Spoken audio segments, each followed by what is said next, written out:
மக்னாயும் ஊழியங்கள் வழங்க இன்று ஒரு தேவ வார்த்தையின் மூலமாய் மீண்டும் உங்களை சந்திப்பதில் மிகுந்த சந்தோஷம். இந்த நாளிலே வாசிக்கும்படியாய் தெரிந்து கொள்ளப்பட்ட ஒரு பகுதி சங்கீதம் 18:1 வாசிக்க கேட்போம். என் பெலனாகிய கர்த்தாவே, உம்மில் அன்பு கூறுவேன்.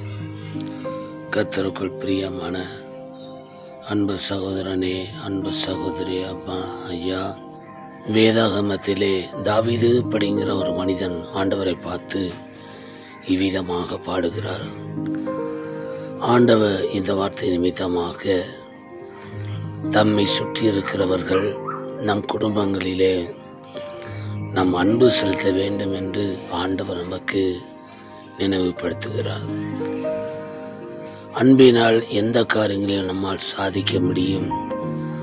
அதிகாரத்தினால் சாதிப்பது மிகவும் கடினம் என்பதை நாம் புரிந்து கொள்ள வேண்டும். ஜெபம் செய்வோம். கிருபையும் இரக்கமும் பரிசுத்தமுள்ள நல்ல பிதாவே, இந்த வார்த்தையின்படி ஒவ்வொருவரையும் கர்த்தர் பேர்பாராய் ஆசீர்வதிங்கப்பா. நீங்கள் எங்கள் மேலே காட்டுட்ட அன்பை போல நாங்களும் மற்ற இடத்துல அன்பு காட்ட தேவன் உதவி செய்வீராக. இயேசுவின் நாமத்தில் பிதாவே, ஆமென். God bless you.